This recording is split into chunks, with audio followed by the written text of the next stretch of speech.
गुनियाल गांव पहुंचे महामहिम राज्यपाल। निर्माणाधीन शनिधाम में निर्माण कार्यों का लिया जायजा। सैनिक कल्याण मंत्री गणेश जोशी भी रहे मौजूद।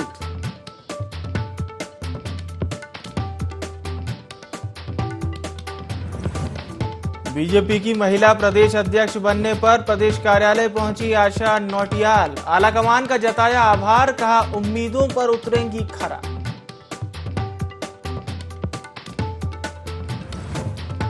गदरपुर में 33वीं राष्ट्रीय कैनो स्प्रिंट चैंपियनशिप का आगाज। 4 दिवसीय 33वीं राष्ट्रीय कैनो स्प्रिंट चैंपियनशिप का शुभारंभ केंद्रीय राज्य मंत्री अजय भट्ट ने किया शुभारंभ। ऋषिकेश में पुलिस की अवैध शराब के खिलाफ बड़ी कार्रवाई। 24 पेटी शराब के साथ किया गया तस्कर को गिरफ्तार, अन्य की तलाश जारी। और अपनी 11 सूत्रीय मांगों को लेकर काली पट्टी बांधकर काम कर रहे चिकित्सक, मांगे पूरी न होने पर आंदोलन की दी चेतावनी।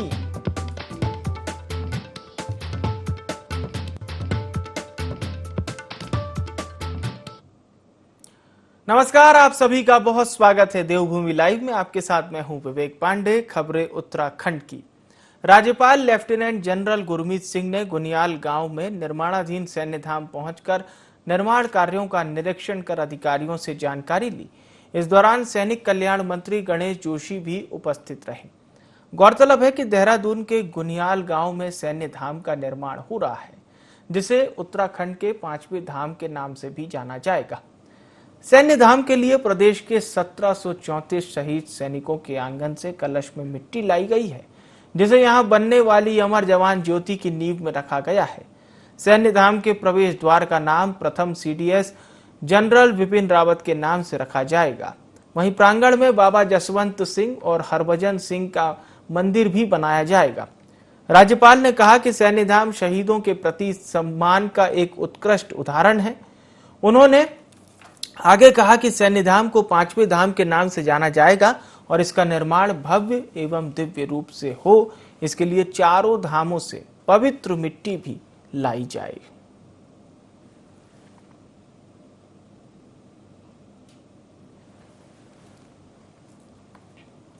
भारतीय जनता पार्टी के राष्ट्रीय अध्यक्ष JP नड्डा से हरी झंडी मिलने के बाद बीजेपी प्रदेश अध्यक्ष महेंद्र प्रसाद भट्ट नई कार्यकारिणी की उन्होंने विधिवत घोषणा कर दी। भट्ट की नई टीम में क्षेत्रीय जातीय समीकरणों में संतुलन साधने के साथ महिला और युवा चेहरों को प्रतिनिधित्व दिया गया है। बता दें कि सोमवार को नई कार्यकारिणी को लेकर बीजेपी राष्ट्रीय अध्यक्ष JP नड्डा के साथ बीजेपी प्रदेश अध्यक्ष भट्ट और प्रदेश महामंत्री संगठन अजय कुमार की 2 दौर की चर्चा हुई थी। नई टीम को लेकर भाजपा मीडिया प्रभारी मानवीय चौहान ने जानकारी दी।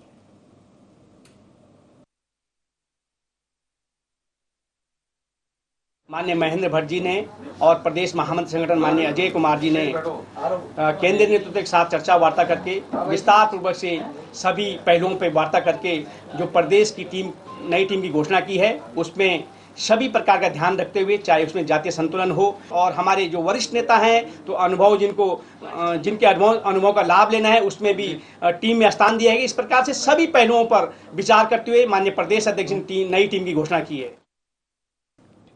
तो भारतीय जनता पार्टी में प्रदेश महिला अध्यक्ष बनने पर आशा नौटियाल ने पार्टी का आभार जताया है। उन्होंने कहा कि उनके जैसे छोटे कार्यकर्ता को पार्टी ने जो जिम्मेदारी दी है, उस जिम्मेदारी को पूरा करने के लिए पुरजोर कोशिश करेंगी। साथ ही उन्होंने कहा कि बीजेपी एक ऐसी पार्टी है जो निरंतर काम करती रहती है और जनता के बीच रहती है। संगठन ने हम लोगों को दी है। मैं उनका प्रदेश और राष्ट्रीय नेतृत्व का बहुत बहुत धन्यवाद करती हूँ।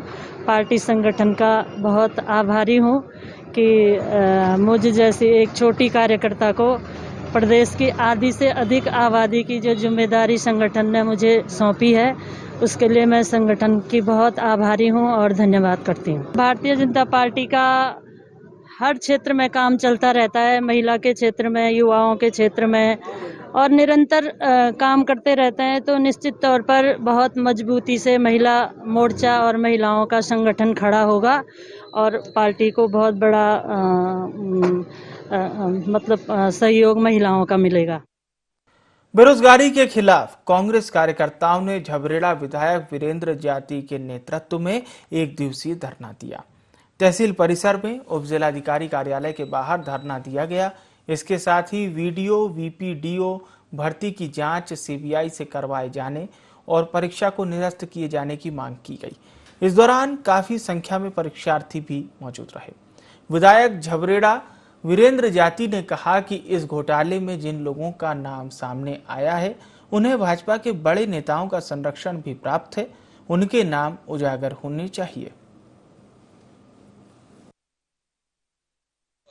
इसमें जितनी भी धांधलीबाजी हो रही है इसकी हमारी मांग है कि इसकी न्यायपूर्ण जांच हो, सीबीआई जांच हो और ये परीक्षा दोबारा से कैमरों के बीच में और एक न्यायपालिका के द्वारा ये कराई जाए। ये सारे कांग्रेस परिवार बैठा है और उसके लिए ये संघर्ष करेगा और यहाँ तक भी अनिश्चितकाल भूख हड़ताल पे भी बैठेगा।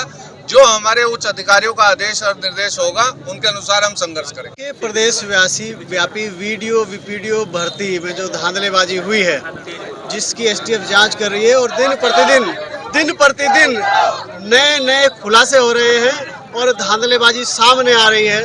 उत्तराखंड के युवाओं के भविष्य के साथ खिलवाड़ किया गया है और उत्तराखंड का भविष्य भी अंधकारमय हो गया है। जब काबिल लोग सरकार को चलाने के लिए या काबिल अधिकारी ही सरकार में नहीं बैठेंगे तो हमारे देश का, हमारे उत्तराखंड का भविष्य क्या होगा, यह सोचनीय विषय है। प्रांतीय चिकित्सा स्वास्थ्य सेवा संघ के आह्वान पर थराली सामुदायिक स्वास्थ्य केंद्र में तैनात चिकित्सकों ने भी अपनी 11 सूत्रीय मांगों को लेकर बांह पर काली पट्टी बांधकर विरोध जाहिर किया और मांगे पूरी न होने पर उग्र आंदोलन की चेतावनी भी दी। चिकित्सकों ने सभी चिकित्सकों के स्थानांतरण ट्रांसफर एक्ट के अनुरूप कराए जाने और लंबे समय से दुर्गम में कार्यरत चिकित्सकों का तबादला सुगम क्षेत्रों में कराए जाने के साथ ही दुर्गम क्षेत्रों में तैनात स्नातक चिकित्सकों हेतु वेतन का 25% प्रोत्साहन राशि दिए जाने की प्रमुख मांग सरकार के सामने रखी। चिकित्सा सेवा संघ उत्तराखंड है, उसके बैनर तले ये विरोध चल रहा है, शांतिपूर्ण विरोध कर रहे हैं जिसमें काली पट्टी बांधकर हम कार्य शांतिपूर्ण तरीके से कार्य कर रहे हैं। 29 तारीख तक हमारा शांतिपूर्ण तरीके से चलेगा। उसके बाद संघ जो भी फैसला देगा आगे के लिए उसके साथ हम तैयार हैं। मांगे ये है कि 29 तारीख तक तो हम लोग शांतिपूर्वक विरोध करेंगे इसका और जो 11 सूत्रीय मांगे हैं जिसमें से ट्रांसफर एक्ट शुरू करना है और जो दुर्गम क्षेत्र में जो 25% बढ़ाने की जो बात थी, प्रोत्साहन राशि बढ़ाने की बात थी, वो भी शुरू करने की हम लोग आशा करते हैं।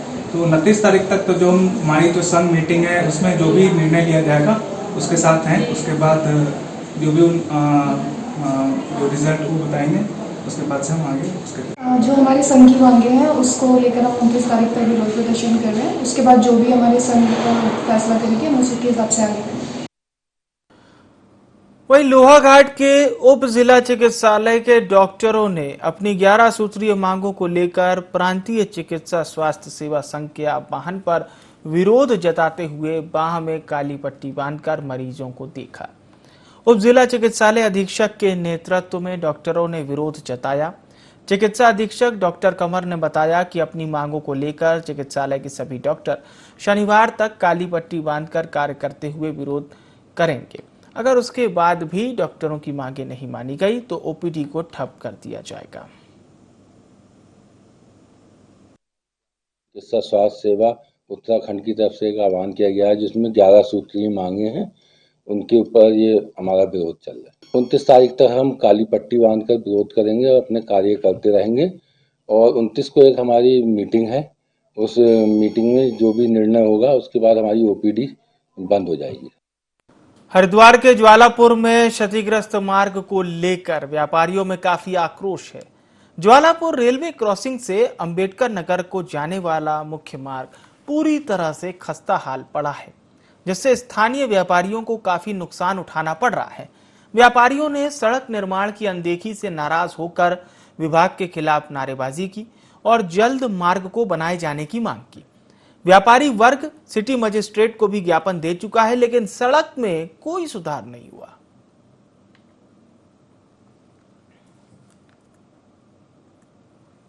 देहरादून के कलेक्ट्रेट सभागार में जिलाधिकारी सोनिका की अध्यक्षता में जन सुनवाई कार्यक्रम आयोजित किया गया। जन सुनवाई में अतिक्रमण, पेंशन, सीमांकन, मारपीट जैसी शिकायतें मिली, जिसमें 45 शिकायतों में से अधिकतर शिकायतों का तत्काल निस्तारण किया गया। वहीं बची हुई शिकायतों के जल्द निस्तारण के निर्देश भी दिए गए।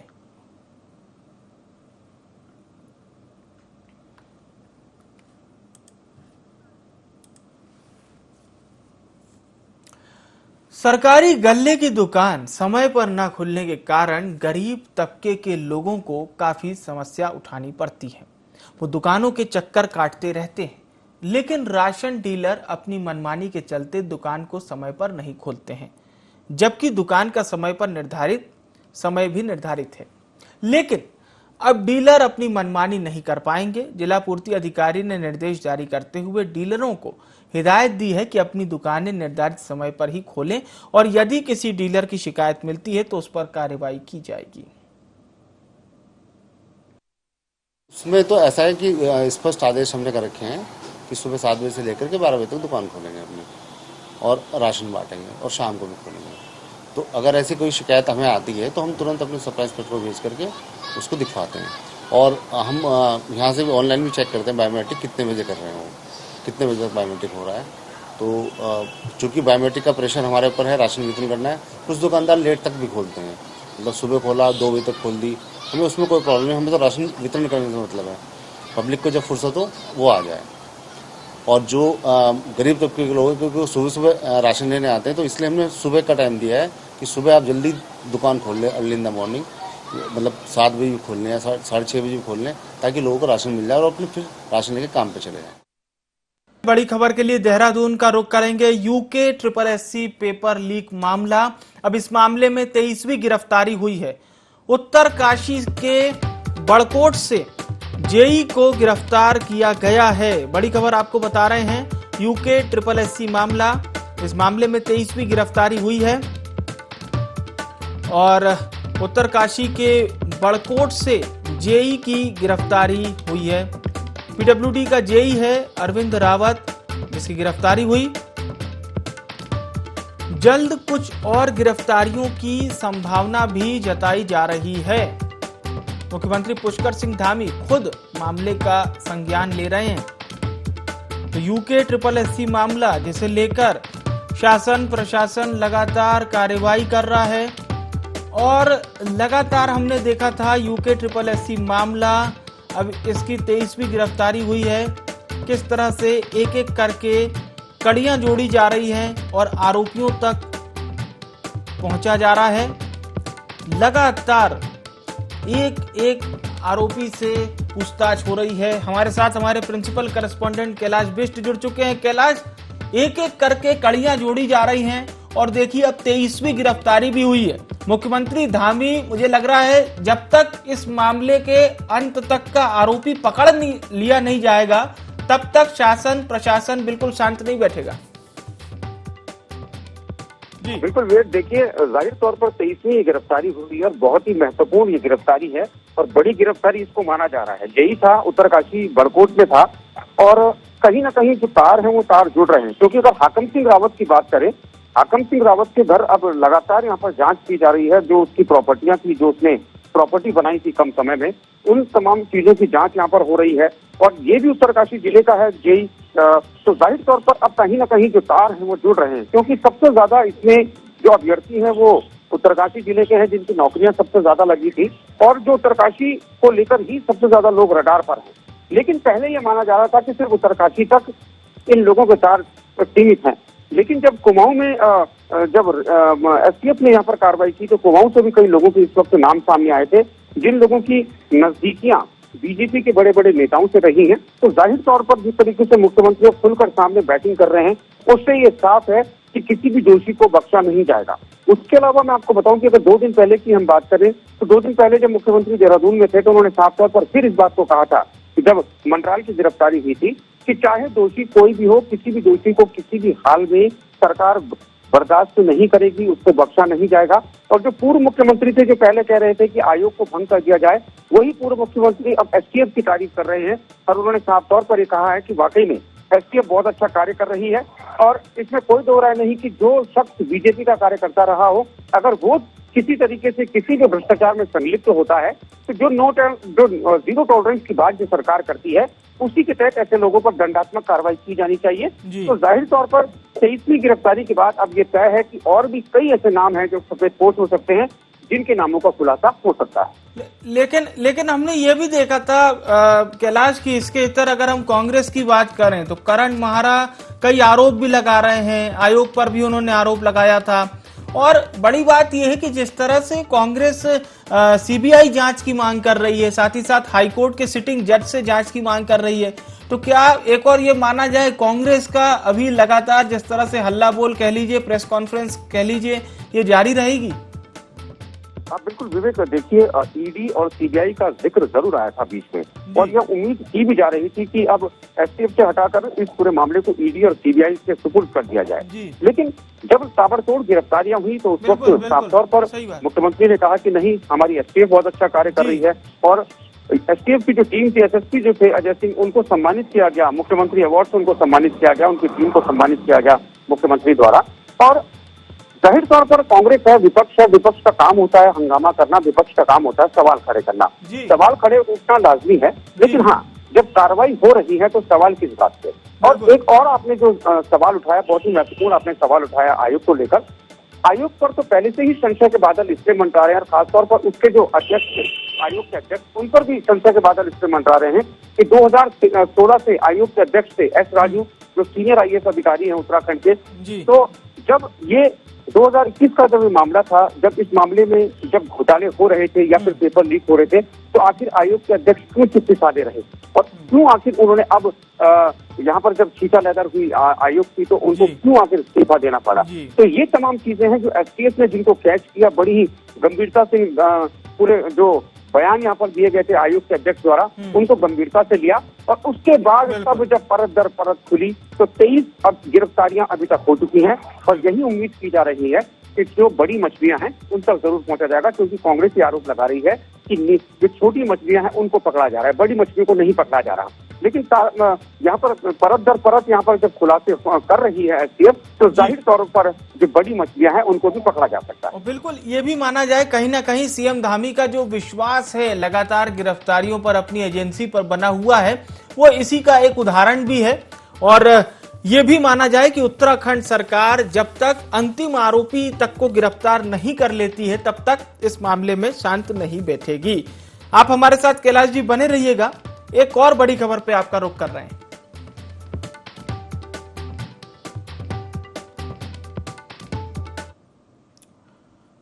और ये बड़ी खबर भी देहरादून से मिल रही है। वरिष्ठ नेताओं को दायित्व दिया जा सकता है। दरअसल भारतीय जनता पार्टी के प्रदेश अध्यक्ष की नई कार्यकारिणी के बाद बीजेपी सरकार में दायित्वों की भी पहली लिस्ट जारी हो सकती है। नए दायित्वधारियों के नामों पर मंथन भी हो गया है। आला कमान से दायित्वधारियों की लिस्ट फाइनल कराने के लिए सीएम धामी भी दिल्ली में मौजूद हैं। 20 से 25 वरिष्ठ नेताओं को मिल सकते हैं अलग अलग दायित्व, जिसमें बोर्ड, समितियों और आयोगों में ये बड़ी जिम्मेदारियां मिल सकती है। सूत्रों के हवाले से बड़ी खबर है। लगातार हमारे प्रिंसिपल करस्पॉन्डेंट कैलाश बिष्ट हमारे साथ बने हुए हैं। जी कैलाश, वरिष्ठ नेताओं को जिम्मेदारी मिल सकती है, ये खबर विस्तार से हमारे दर्शकों तक पहुंचाइए। बिल्कुल, देखिए वाकई में जो नए कप्तान जब से बने हैं महेंद्र भट्ट, तो कयास लगाए जा रहे थे कि नई टीम बनेगी। आज नई टीम का विस्तार भी हो गया है, नई टीम का जो लिस्ट थी वो जारी हो चुकी है। और ये भी कयास लगा रहे थे जब हम आज प्रदेश कार्यालय में थे भारतीय जनता पार्टी के, कि देर शाम तक लिस्ट जारी हो सकती है। तो उसका यही अपडेट है कि 20 से 25 जो सीनियर जो लीडरान हैं भारतीय जनता पार्टी के, उन तमाम लोगों को आज दायित्वों में जगह मिल सकती है। उनके नाम यहाँ पर एडजस्ट किए जा सकते हैं और लिस्ट फाइनल होनी है दिल्ली में, जिसको लेकर जो प्रदेश अध्यक्ष है महेंद्र भट्ट वो दिल्ली में मौजूद है। प्रदेश के मुख्यमंत्री भी दिल्ली में मौजूद है, क्योंकि प्रदेश के मुख्यमंत्री पुष्कर सिंह धामी की अगुवाई में ही जो लिस्ट है उन लिस्टों को फाइनल किया जाएगा। तो ये उम्मीद जताई जा रही है कि आज देर रात तक वो नाम डिक्लेयर हो सकते हैं या फिर कल तक ये सभी नाम आ सकते हैं। और यहाँ पर जो प्रयास लगाए जा रहे थे पहले से ही कि जो सीनियर जो नेता हैं, क्योंकि नाराजगी भी होती है कि जो नेता हैं उनको एड्रेस भी करना होता है, क्योंकि कईयों से वादे होते हैं, जब टिकटों का वितरण होता है विवेक, तो कई लोगों को टिकट मिलता है, कई लोगों को टिकट नहीं मिलता है, तो एक नाराजगी होती है। तो उसी नाराजगी को दूर करने के लिए मुख्यमंत्री इस वक्त ये कोशिश करेंगे कि जितने भी जो नाराज विधायक हैं या फिर जो धड़ों में जो बंटने की कोशिश कर रहे हैं, उन तमाम लोगों को एडजस्ट किया जाए, उन तमाम लोगों को शांत किया जाए, क्योंकि अब एक नई पारी मुख्यमंत्री खेल रहे हैं और मुख्यमंत्री यही चाहेंगे कि आपस में किसी तरह का कोई मनमुटाव ना हो, किसी तरह का कोई आपस में झगड़ा ना हो, इसीलिए उन तमाम लोगों को तवज्जो देने की कोशिश की जा रही है। बिल्कुल बिल्कुल, अब देखना होगा इस नई कवायद से वरिष्ठ नेता कितने आश्वस्त, कितने संतुष्ट दिखाई देते, सबसे महत्वपूर्ण बात रहेगी। बहुत बहुत धन्यवाद आपका तमाम खबरों पर विस्तार से दर्शकों तक जानकारी पहुंचाने के लिए।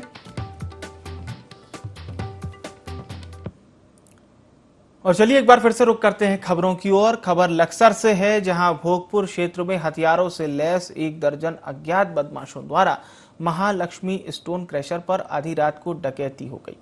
इतना ही नहीं बल्कि बदमाशों ने कर्मचारियों को बंधक बनाकर तोड़फोड़ भी की।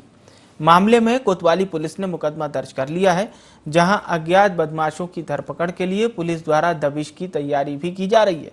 बता दें, अज्ञात बदमाशों ने 25,000 रुपए की नकदी सहित एलईडी और मोबाइल फोन के अलावा कई कीमती सामान भी लूट लिए।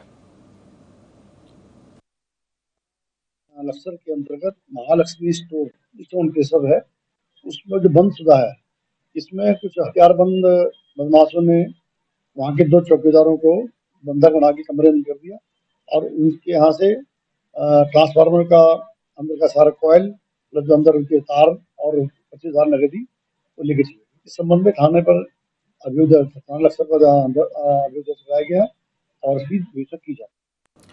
जसपुर के पूरनपुर गांव से एक बाइक चोरी हो गई थी। पीड़ित की तहरीर के आधार पर पुलिस ने तत्परता दिखाते हुए चोरी की बाइक के साथ 4 चोरों को भी गिरफ्तार कर लिया, जिसके बाद आरोपियों को जेल भेज दिया गया। चारों आरोपी उत्तर प्रदेश के मुरादाबाद और बिजनौर जनपद के रहने वाले हैं।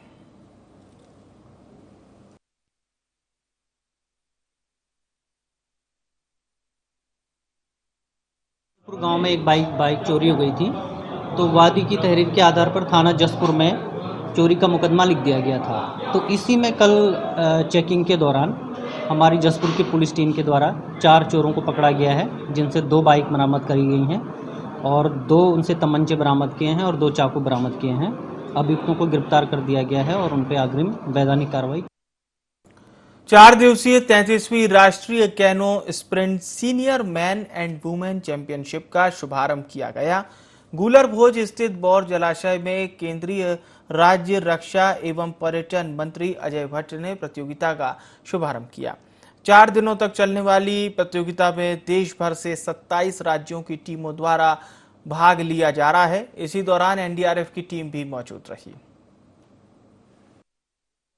में पहली बार यह गेम यहाँ प्रारंभ हुए हैं।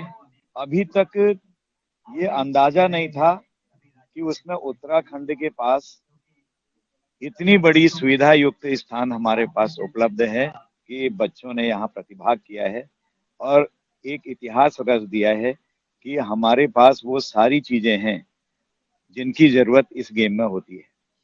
अभी 27 तारीख को जो गुजरात में मेरे अंदाज से नेशनल गेम होने वाले हैं, उसके लिए 8 टीम यहीं से सेलेक्ट होंगी। हमारा सौभाग्य है कि हमको उत्तराखंड वासियों को यह मेजबानी करने का मौका मिला है। उनको यहाँ से बहुत अच्छी सफलता मिले और वो अंतर्राष्ट्रीय स्तर पर भारत का नाम उज्जवल कर। और देवभूमि लाइव में फिलहाल के लिए इतना ही। मुझे आने विवेक को दीजिए इजाजत। नमस्कार।